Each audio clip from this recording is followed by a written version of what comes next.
What if the anxiety you have been carrying is not a personal failing? What if the emptiness after achieving everything you were supposed to achieve is not weakness? What if there's a name for that feeling, that quiet, persistent sense that something is off, and it turns out the world has been designed to make you feel exactly this way? Welcome back to Healthy Mind, Healthy Life. I'm your host Yusuf, and this is the show where we have the kind of honest conversation that actually matter.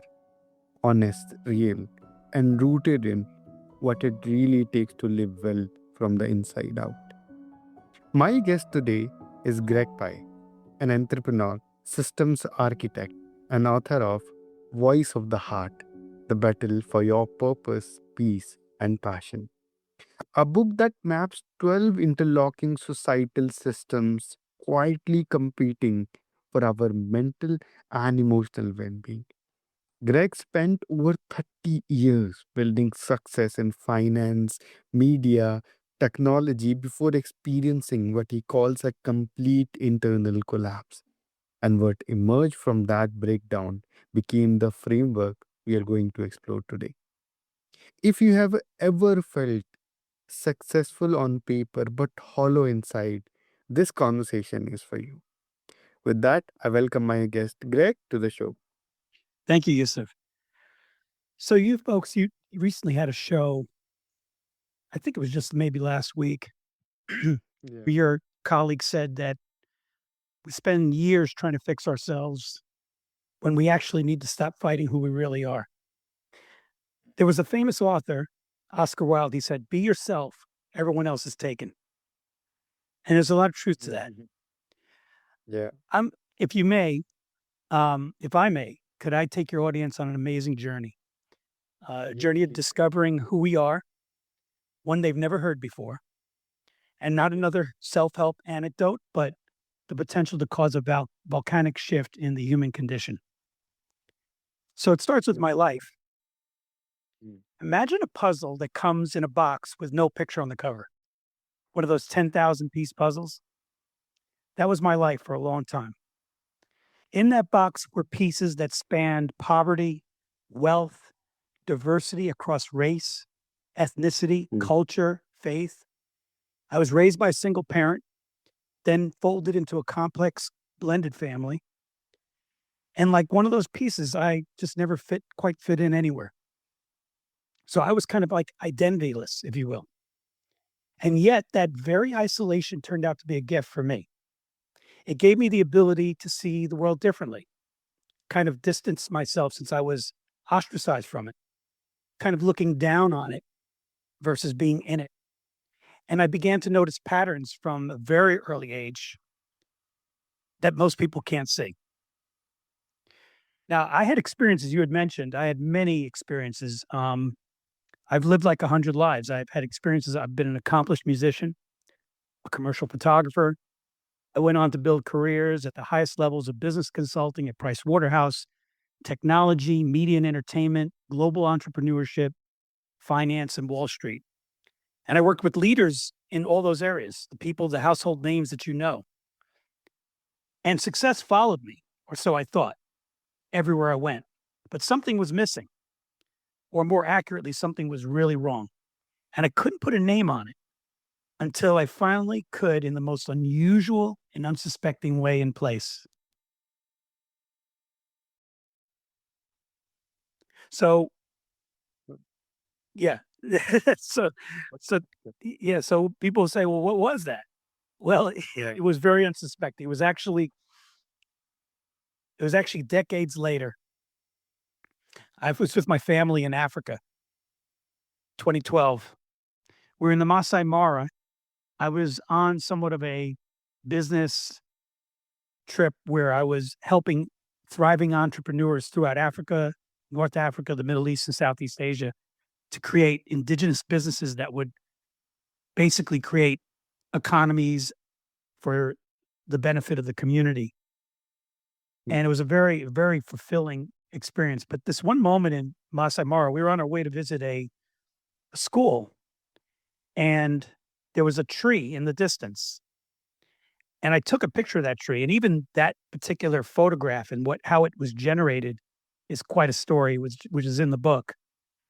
But that picture put the picture on my puzzle box. And finally, unmistakably clear was my life. I saw everything connected in this vast, invisible war against humanity.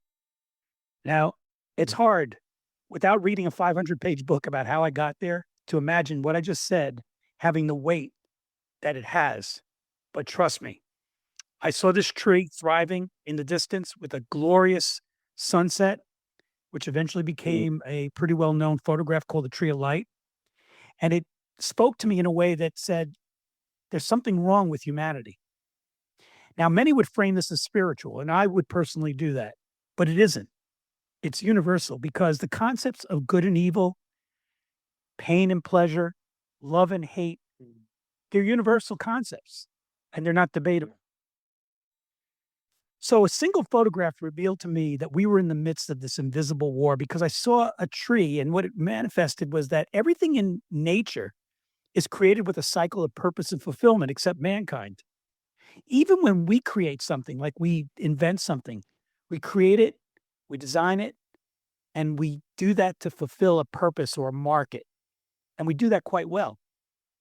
But mankind seems to have this cycle of disruption and disconnection. So I came to the conclusion that there were two types of people on this earth: those who are openly struggling emotionally, mentally, financially, physically, spiritually, the oppressed, the enslaved, the dependent.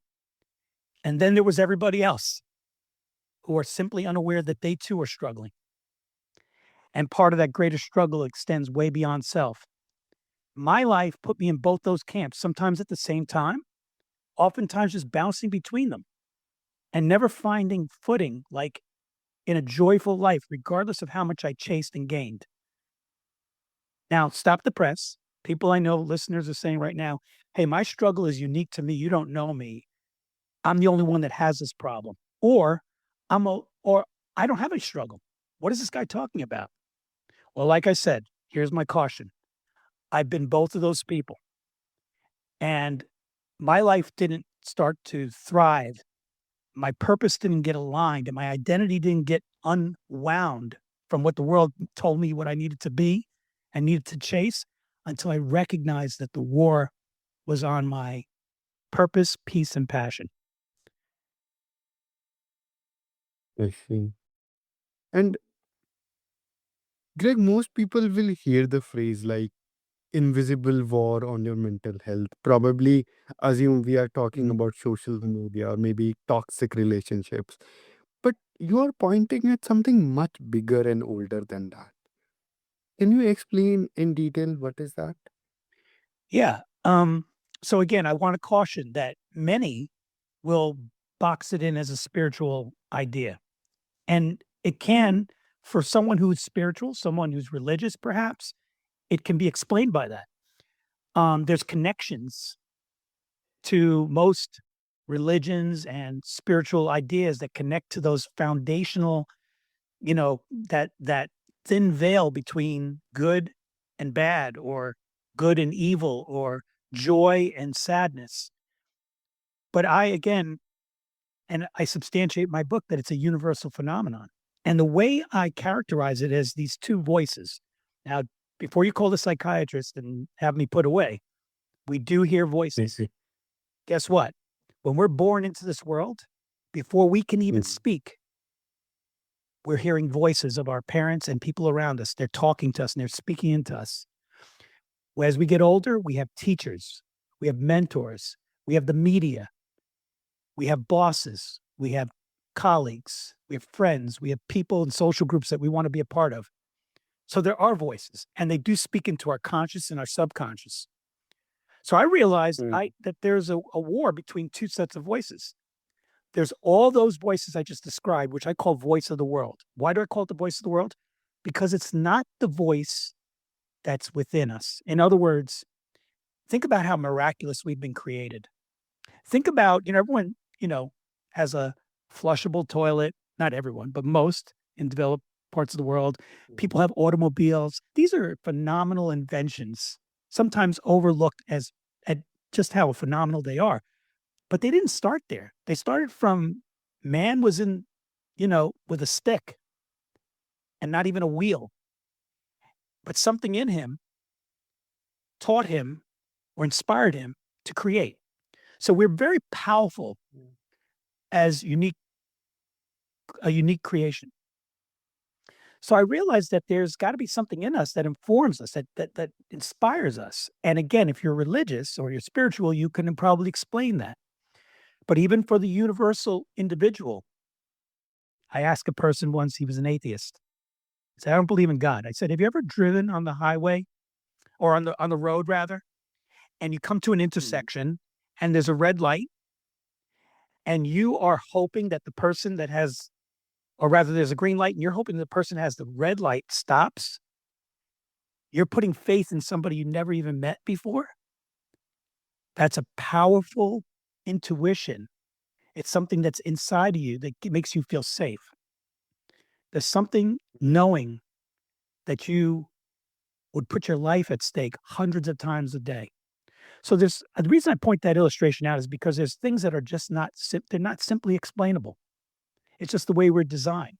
Yeah. And so the voice of the Mhm. heart is the voice that we don't listen to because all the other voices have already filled up our identity. They've already told us what Mm. truth is. They've already told us what we should thrive for. You need to go to the best school. You need to be rich. You need to have a big house. We're already told those things from the youngest of years, never leaving room. I have this thing in the book called identity stacking. There's horizontal, vertical, and then counter stacking. I'm not going to get into the details of that, but suffice to say that it means that there are influences that stack up that take us so far away from who we are. For example, look at politics. In any country, there's a polarization. There's usually a two-party system. In many countries, there's a one-party system, but it's never really one party. It's always the government and the people. But people don't know that. They are fighting in a two-party system. And the one party hates the other party, not because they understand the other party, but because they are the other party. So they have created identity. They've adopted an identity without really understanding why. And this happens in almost Mm. every aspect of our life. Yeah. Wow. And there is important distinction between something being normal and something being natural. We have been trained to accept so much as just the way it is when really it was built. It was not natural. Exactly. That's why the 12 systems I talk about, which cover all of a society, actually relate back in a phenomenal way to the tree itself. There are the soil systems where our roots grow, and those are the systems of family dynamics, education, and religion. By the way, all systems are corrupted, even religion, even education. So by the time we're 8, 9, 10, 12 years old, our roots have already been poisoned. So what happens is the trunk systems are media and entertainment, news and information, and technology and data. And guess what? By the time the nutrients are going up into the trunk, the poison roots are carrying the poison with it into the trunk. So all you're doing is perpetuating the same, you know, ideas that weren't healthy, weren't a part of your own identity from the beginning. The next set of systems are the branches. The branches are how we reach into the world and how we find ourselves in partnership with all of other humanity. It's also the place where we get divided up. Those are the systems of finance, government, and social structures. All the ways we Mm. divide ourselves instead of connecting. The branches are fighting each other. And all they end up doing is creating more shade. And in a garden, the trees actually pollinate one another.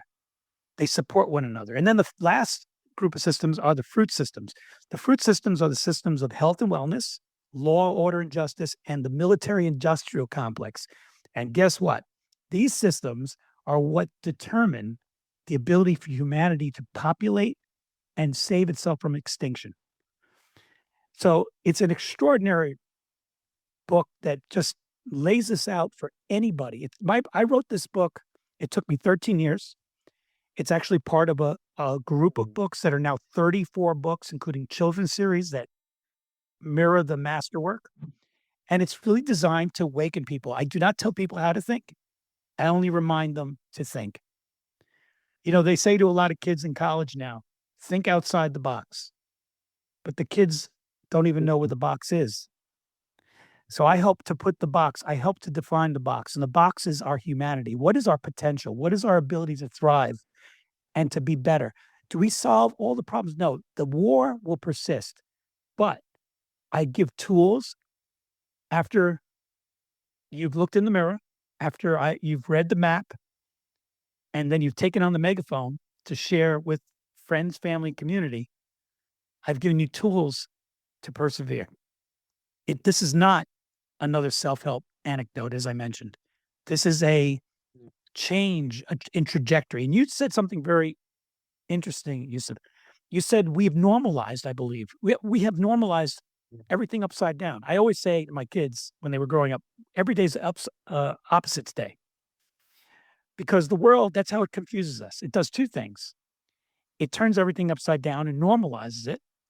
It also takes an Mm. element of truth and then twists it into a point of view. So we think a point of view is truth. And that chaos Mm. in and of itself is why we are where we are today.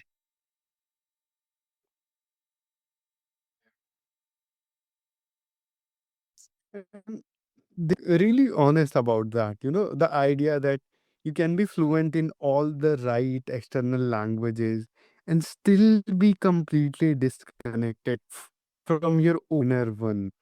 And I think a lot of our exactly what that feels like, even if they have never put those words to it. Yeah,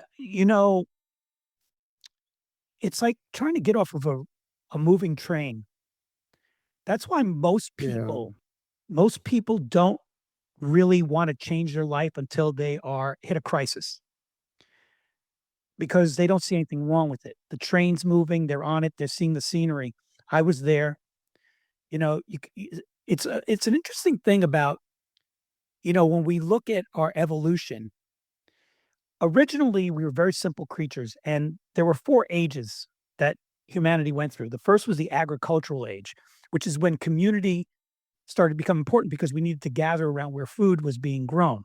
So the idea of small Mm. towns and community. And then the next Mm. age was the age of industrialization, where we became labor and master and slave. Um, so labor but there's other attributes. We became a consumption world.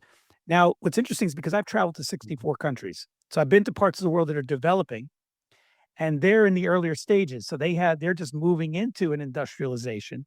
And I caution them about that because when we go industrialized, what happens is we become urban. So it's about building big cities and becoming less about community and more about population growth, consumption, build Mm. consumers. And then the next age is the age of computerization. And we went into that age head first with everyone owning a PC. And you might say there's nothing wrong with that. Mm. But what we did do is we started to change the brain. Our physiodynamics started to change. The simple things like adding numbers, we relegate to a computer. So we don't use that part of the brain anymore. So we've dumbed ourselves down. We made ourselves eligible for things like the media and news and information to take advantage of us. We become a little ignorant, if you will. Yeah. The age we're in right now is the most dangerous, and people are thinking about it the wrong way. We're in the age of information. So people are now the big topic is Mm. artificial intelligence, and everyone's scared of artificial intelligence. I'm not scared of artificial intelligence because of what it's called. It's called artificial intelligence, like artificial ice cream. It's not real intelligence. It never will be. It will always be artificial. Yeah. And people have to recognize no matter how generative it becomes, it will still originate with man's ideas and biases. But let me tell you what is dangerous about the age of information, and that is our data footprint.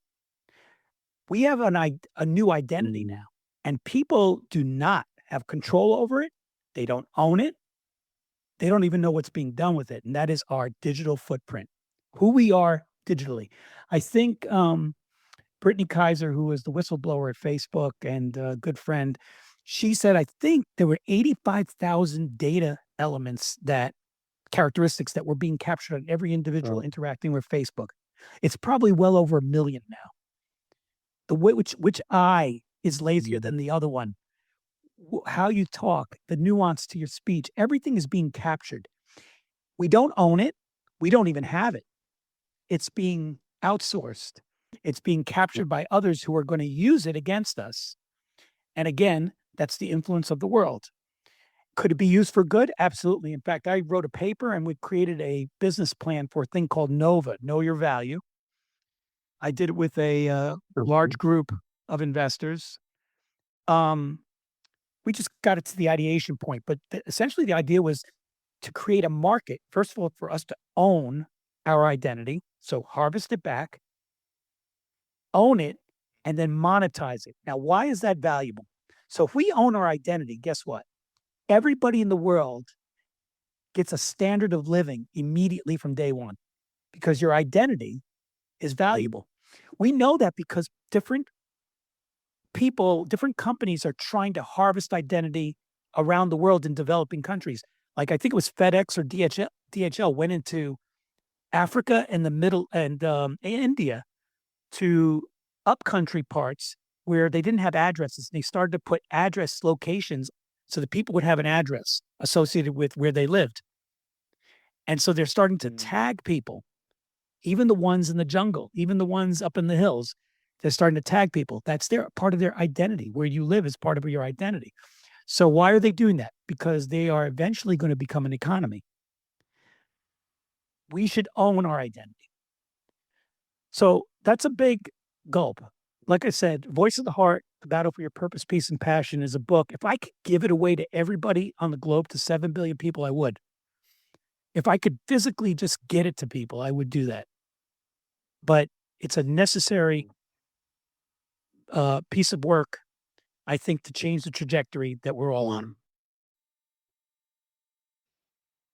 So, Greg, anyone wants to connect with you or want to read your work or want to explore your papers, where can they do that? Well, right now, a lot of my infrastructure is being built around my new career as an author. I still have my day job too, but voiceoftheheartbooks.com. But there isn't much there. The place to go right now is to just go to like Amazon. My books are sold, available, Mm. I think in 13 countries, 11 or 13 countries. But I'm not telling you to go there to buy the book. I mean, I hope you do, but go there and you can find out about me. You can find out about the books. There's a good deal of information. You can read a sample. If you reach out to me, if you send an email to info@voiceoftheheartbooks.com, I'm happy to get you an abstract from the book to read. I'm even engaging with some people when I have time. So if there's a particular question, issue, you want to take up a topic, maybe you're working on a paper for school, I'm happy to make a contribution to inspire you, hope to lead you in a direction, not lead you, but inspire your lead in a direction that feels more of the heart than of the world. Do you have any last message, sir, that you want to leave us with? Yeah, there's two very important. So the book is structured with 30 chapters and they represent 30 what I call spine elements of the architecture of this movement, if you will, Voice of the Heart. The first 4 chapters cover the invisible war and then a thing I call selfless help, the infiltration, and finally the victim soldier warrior progression. I'd like to just very quickly, if we've got maybe 3 or 4 minutes, touch on 2 of those, and that's selfless help and the role progression. You know, there's a deluge of self-help programming out there, books, practitioners, and I don't fault them because it's like, if you're in a desert Mm. and there's a bucket of water, it doesn't matter if it's even clean, you're going to drink it. But I think there's a problem with it. And I say that with all the love and care for the people who invest in that space. And that is, well, let me bet it's best articulated with a metaphor or an illustration. If you're stuck at the bottom of a Ferris wheel, you can get off safely, but you can never ride that Ferris wheel again until the people at the top are brought safely down. So, what do I mean by that? Well, think of the Ferris wheel as a system of education, a system of healthcare. If you have good education, that might feel good to you, but it's not going to endure. It's not going to be lasting because everyone needs to have access to real education. Unfortunately, we don't have real education. We have rote education. We don't have critical thinking education. But that aside, same thing with healthcare. You know, people that have healthcare, they're fortunate, but then there's those that don't. The idea of selfless help is that you shouldn't be selfish or self-helped, and you shouldn't be self-sacrificing, that there's actually something better. And that's the idea of selfless help, which is when we solve a problem of our own at the same time solving problems for others, we create Mm. lasting impact. You think about whistleblowers in an organization or just anybody, like you might have a kid in school that's struggling, but then you see the opportunity for having parents, getting a group of parents together to have other struggling kids and then solving the problem together. So selfless help is a very important concept because we were designed this way. We weren't designed to do self-help. Self-help is not lasting. You know, if you have anxiety, you can tell somebody, don't, here's ways to get rid of anxiety. But what about what's causing the anxiety? What about the systems of society that are perpetrating the anxiety? So that's number one. The idea of the victim war soldier warrior progression is also very important. We are all victims in this war. So there's no one safe. That doesn't mean we can't be a warrior, but we are victims. But most of us are also soldiers. What do I mean by that? When we are in a system that is oppressive, our silence or our unwitting participation in that system makes us a soldier for the enemy. So here's an example. If, like in America, it's no secret that there's a tremendous amount of discourse between the political parties.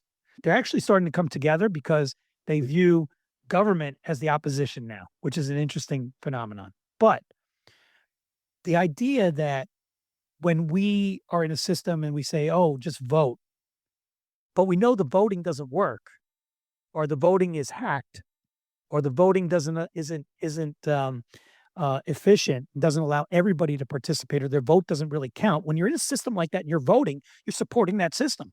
So you're a soldier for the system. But then the opportunity is to Yeah. become a warrior. And a warrior says, you know what? This isn't working. I'm a part of it. So I have to find ways while being a part of it to either detach from it or while I'm in it to change it. And so many people have done that. I mean, I think I mentioned, or maybe I didn't mention Ed Snowden earlier, the whistleblower. And again, I'm not advocating what people have done. I'm just pointing out the case study. Ed Snowden worked for the NSA. He realized that people's privacy was being evaded. And so he raised that issue. He got out. Now he's a fugitive in many respects. But and in fact, when he first did it, people were mad at him. They were like, "Oh, you're an anti-patriot." But now people see that what he was in fact calling attention to was a systems taking advantage of which he was a part of, taking advantage of people. And he was a major force in revealing this to the world. Yeah. Thank you so much, Greg. And truly, this was very richly and conversation for me. I hope so. I thank you so much. And you and your colleague, Vic, and I think you're doing great work. You guys are being warriors. You are creating a platform for people to bring their ideas that are not necessarily in the mainstream, and it's important. What we all should recognize, though, is that we're all vulnerable. I got excited. I'll close on this story. I got excited when I saw the independent media begin to thrive, the whole influencer marketplace. I said, "Wow, this is great. Mass media stinks. It takes advantage of us. It propagandizes us. It tries to leverage our spirit, get us to do things. It manipulates us." So I was happy to see independents begin to thrive and come up, and they're actually a major force in media today. However, now many of them are becoming soldiers of the enemy because they get so big. They bring on advertisers, they bring on investors who have their own ideas about what they should be doing, and the cycle starts Mm. again. So that's my caution to your audience. You're built for more, you're made for more. Let's do more. Perfect. And to everyone listening, this is Healthy Mind, Healthy Life. Take care of yourselves, and we'll see you next one.